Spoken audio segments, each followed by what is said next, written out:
ঘটনায় যে হত্যাকাণ্ড সেই ঘটনায় ইতিমধ্যে আপনারা জানেন যে 4 জন এই মুহূর্তে পুলিশের হাতে এবং 4 জনকে ট্রানজিট রিমান্ড নেওয়া হলো। ইতিমধ্যেই নিশু খান সে কিন্তু বিস্ফোরক তথ্য দিয়েছে পুলিশকে। ইতিমধ্যেই 48 ঘন্টা ট্রানজিট রিমান্ড হয়েছে 4 জনের। আদালতে পেশের সময় চাঞ্চল্যকর দাবি নিশু খানের।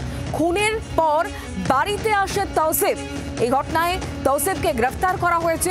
গতকাল রাতেই দমদমে বান্ধবীকে নিয়ে সড়ক পথে দিল্লি যাওয়ার কথা ছিল। নিউ টাউনে তৌসিফের বন্ধু এহসানের সঙ্গে দেখা করতে গিয়েছিল, এমনটাই দাবি তৌসিফের মাস্তুতো ভাই নিশু খানের। আর এরপরই পার্ক স্ট্রিটের হোটেলে না পেয়ে সেখান থেকে আনন্দপুর গেস্ট হাউসে তারা চলে যায়, এমনটাই খবর পাওয়া যাচ্ছে, এমনটাই তার দাবি। দুবার জেল থেকে ছাড়ানোয় শেরুর প্রতি একটা আনুগত্য তৈরি হয় এই তৌসিফের, যাকে ইতিমধ্যে পুলিশ গ্রেফতার করা হয়েছে। মাস্টারমাইন্ড এই তৌসিফ কলকাতায় পাকড়াও পার্টনার গ্যাংস্টার তৌসিফ ওরফে বাদশা এবং তার সম্পর্কে নিশু খানের একাধিক চাঞ্চল্যকর দাবি।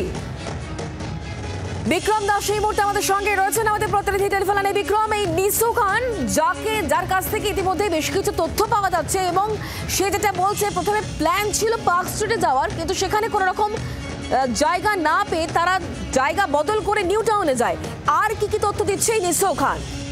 দেখো, তোমাকে যেটা জানাবো, নিশু খান এমন একজন ব্যক্তি যাকে বিহার পুলিশের তরফ থেকে বলা হয়েছে এই গোটা হত্যাকাণ্ডে তার বাড়িতেই এই ব্লুপ্রিন্ট তৈরি করা হয়েছিল যে কিভাবে অপারেশন চালানো হবে। এবং নিশু খানকেও কিন্তু পুলিশের তরফ থেকে গ্রেফতার করা হয়েছে, যে 4 জনকে গ্রেফতার করা হয়েছে। এবং নিশু খান হলো তৌসিফের ভাই। এক্ষেত্রে দাঁড়িয়ে নিশু খান অত্যন্ত তাৎপর্যপূর্ণ বক্তব্য রাখছেন। তার যেটা বক্তব্য, যখন তৌসিফ খান এই হত্যাকাণ্ড ঘটিয়েছেন তারপরে তিনি সরাসরি প্রথম কিন্তু বিহারের অর্থাৎ পাটনাতে তাদের নিজেদের বাড়িতে এসেছিলেন। বাড়িতে আসার পর সেখানেই কিন্তু নিশু খানের কাছে এই হত্যাকাণ্ডের কথা তিনি স্বীকারও করেছেন। এবং তার যেটা বক্তব্য যে শেরু সিং এর কথায় এই হত্যাকাণ্ডের ঘটনা তিনি ঘটিয়েছেন, তার কারণ বেশ কয়েকবার অর্থাৎ অন্তত 2 বার তাকে জেল থেকে ছাড়ানোর ক্ষেত্রে শেরু খানের গুরুত্বপূর্ণ ভূমিকা ছিল। শেরুর আরো ভূমিকা ছিল যে অর্থ দিয়ে তাকে সাহায্য করেছিল যেই সময় তিনি জেল থেকে ছাড়া পেয়েছিলেন। পাশাপাশি যেটা আরো বক্তব্য শেরু খানের মাফ করবে এই নিশু খানের, যে যখন তারা কলকাতায় আসে তারপর কিন্তু গতকালই তার বান্ধবীকে নিয়ে তাদের সড়ক পথে দিল্লি পালিয়ে যাওয়ার কথা ছিল, তার আগেই পুলিশ তাদেরকে ইন্টারসেপ্ট করে আনন্দপুরের গেস্ট হাউস থেকে তাদেরকে গ্রেফতার করা হয়। অপরদিকে জানিয়ে রাখবো, এই তৌসিফ, ঋষু সহ 4 জনকেই আজকে পুলিশের তরফ থেকে, বিহার পুলিশের তরফ থেকে আদালতে পেশ করা হয়, যেখানে বিহার পুলিশের তরফ থেকে ট্রানজিট রিমান্ডের আবেদন করা হয়েছিল। সেই ট্রানজিট রিমান্ডের আবেদন মঞ্জুর হয়েছে। 48 ঘন্টার মধ্যে তাদেরকে বিহার অর্থাৎ লোকাল আদালতে পেশ করতে হবে। সেই অনুযায়ী আজকেই কিছুক্ষণ বাদে কিন্তু কোর্ট লোকাল থেকে এই, তার মানে এই তৌসিফ বর্তমানে শেরু গ্যাংয়ের হয়ে কি কাজ করছিল, নাকি কোথাও একটা যে আনুগত্য তৈরি হয়েছিল, তাকে বেশ কয়েকবার জেল থেকে ছাড়িয়েছিল এই শেরু, সেক্ষেত্রে শেরুর প্রতি আনুগত্য কতটা তা প্রমাণ করতেই কি এই হত্যাকাণ্ড তৌসিফের?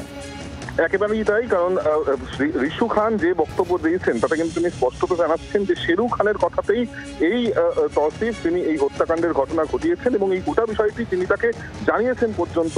এর পাশাপাশি যেটা তার বক্তব্য, যেটা তিনি বলছেন যে বিহারের পাটনার বেউর জেলে দুজনের আলাপ হয় বেশ কয়েক বছর আগে এবং তারপর কিন্তু একাধিকবার জেল থেকে জামিন পেতে সাহায্য করেছিলেন এই শেরু এবং অর্থ দিয়েও তাকে সাহায্য করেছিলেন।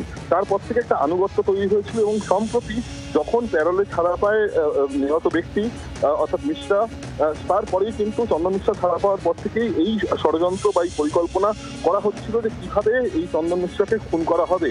গোটা বিষয়ে দায়িত্ব দেওয়া হয় তৌসিফকে এই শেরুর মাধ্যমে এবং তৌসিফ এই বাকি 4 জনকে নিয়ে গোটা অপারেশন চালিয়েছে, এমনটাই কিন্তু ঋষু খান বলছেন। ঋষু খানের যেটা বক্তব্য, এই গোটা বিষয় এই তৌসিফ সে কিন্তু বাড়িতে এসে অ্যাডমিট করেছে ঋষুর কাছে এবং ঋষুর তরফ থেকে বলা হয়েছিল যে তিনি সারেন্ডার করবেন কিনা। সোমবার দিন তারা সারেন্ডার করবেন বলে এমনও তথ্য, যদিও সেটা একেবারেই ভেরিফাইড নয়, কিন্তু আপাতত ভাবে এই 4 জন অভিযুক্ত ব্যক্তি তাদেরকে গ্রেফতার করার পর আজকে আদালতে যখন পেশ করা হয় তাদের ট্রানজিট রিমান্ড মঞ্জুর করা হয়েছে। একদম বিক্রম, তুমি আমাদের সঙ্গে থাকো। এই যে নিশু খান যার কথা বারবার করে আমরা উল্লেখ করছি, নিশু খানের কি বক্তব্য, তার বক্তব্য শোনাই আসুন।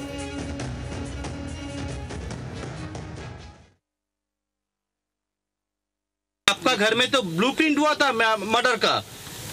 ऐसा कुछ नहीं है। बिहार पुलिस झूठ बोल रहा है। बिहार पुलिस ने बताया, प्रेस रिलीज घर में बैठ के पूरा प्लान सजा हुआ था। ये कल क्या क्या हुआ था? आप तो होटल में थे, फिर क्या क्या हुआ? बस ऐसे ही हम लेटे ही हुए थे। कल अचानक से STF की रेड पड़ी और उसमें से हम अरेस्ट हुए, मेरा नर्सिंग स्टाफ केयर टेकर और तौसीफ। और आपका गर्लफ्रेंड भी था? और मेरी गर्लफ्रेंड शायद नीचे से अरेस्ट हुई है।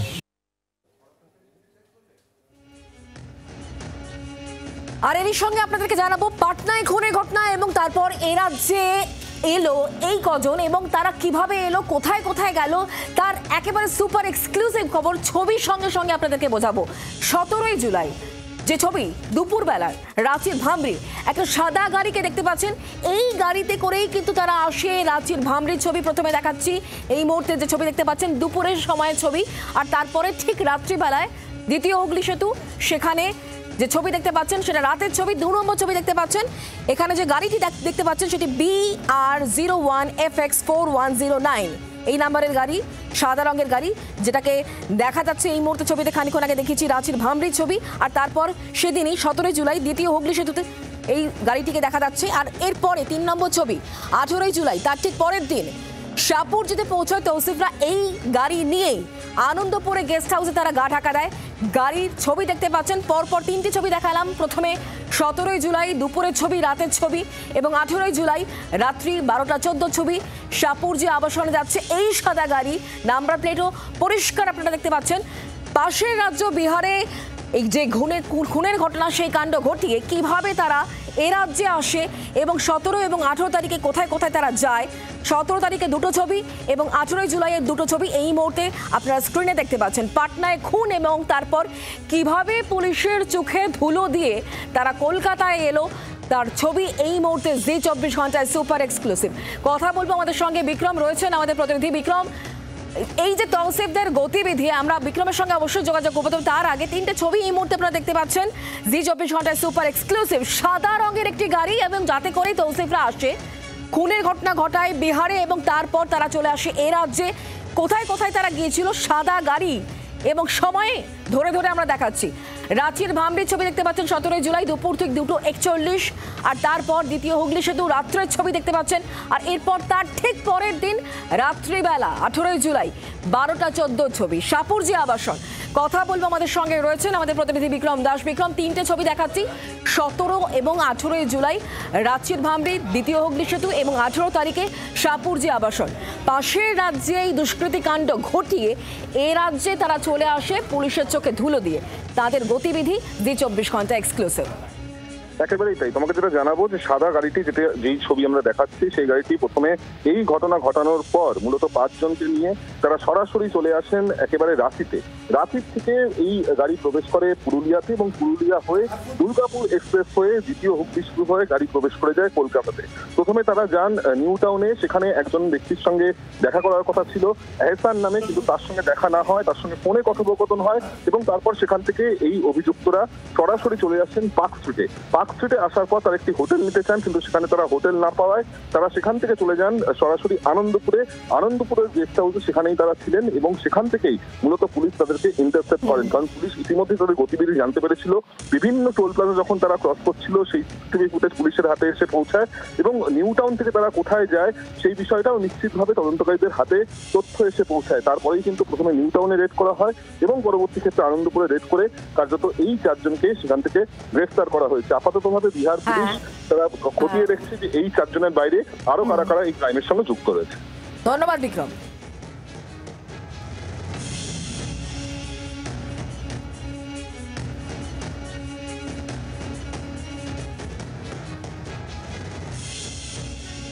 আর এর মধ্যে নতুন নতুন যে আপডেট পাওয়া যাচ্ছে পাটনার এই ঘটনা, যেখানে ইতিমধ্যে যে কজনকে ইতিমধ্যে গ্রেপ্তার করা হয়েছে তাদেরকে জেরা করে আরো কারো হদিশ পাওয়া যায় কিনা সেই তথ্য যেমন পুলিশ ইতিমধ্যেই খুঁজতে শুরু করেছে। ইতিমধ্যে নিসু খান, যার একটা বক্তব্য আপনাদেরকে শুনিয়েছি, এই নিসু খানই কিন্তু বলছে যে তার বাড়িতে বসেই নাকি পুরোটা প্ল্যান হয়েছিল। এই বক্তব্য সামনে আসছে, এই তথ্য সামনে আসছে, পুরো প্ল্যান হয়েছিল এবং প্ল্যান করেছিল এই তৌসিফ, যে ঘটনার মূল মাস্টার মাইন্ড এই তৌসিফ খান। তাকে গ্রেফতার করা হয়েছে বিহার পুলিশের সহযোগিতায়। কলকাতা পুলিশের এসটিএফ ধরে তাদেরকে। নিসু খানের বাড়িতে বসেই পুরো খুনের পরিকল্পনা হয়, এমনটাই সূত্রের খবর।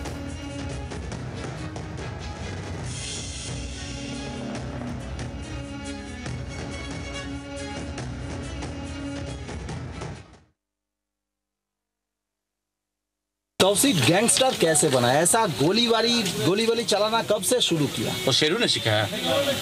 वो गैंगस्टर नहीं था भैया। एक बार वो मैं आपको बोले तो आराम सेट में जैसे स्टैंडिंग में जेल चला गया था 2023 में। अच्छा, इसमें नहीं, सॉरी 22 में। हाँ। तो उसके बाद से कुछ गलत एक्टिविटी लोग से उसकी संगत होने लगी। अच्छा। हाँ। उसके बाद से जब वो बाहर आया तो मेरे पे शूट आउट हुआ। अच्छा। हाँ, तो हम लोग पे शूट आउट हुआ मेरे पे। तो वो पिछले 2023 से वो मेरे ही साथ रह रहा है कंटिन्यू। कोई ऐसा थाना में या फिर कॉलोनी में, सोसाइटी में ऐसा कोई कंप्लेन नहीं आया, उसका एलिगेशन नहीं आया। अब ये कैसे कर दिया, क्यों कर दिया, क्या दिमाग में आया उसके? शेरू के साथ आपका भाई का कहाँ पर मुलाकात हुआ था? कौन सा जेल में? अरे भैया, बियोर आदर्श केंद्रीय कारा, बियोर पटना। बेउर जेल में। हेल्प किया था शेरू कुछ बेल के लिए? जी। क्या हेल्प किया था? वो उसको शायद पैसा उसा में ये हो रही थी, तो लगता है कि शेरू सिंह दिया था पैसा। शेरू सिंह दिया था पैसा। उसके बाद शेरू को तो दादा मानता था ना आपके भाई? अब दादा मानता था तो क्या मानता था वो वही बताएगा। लेकिन अच्छा रिलेशन था। जी, अच्छा रिलेशन था। शेरू ने क्या, शेरू का बात शेरू तो अभी बंगाल के जेल में है, वहाँ से बात होता था?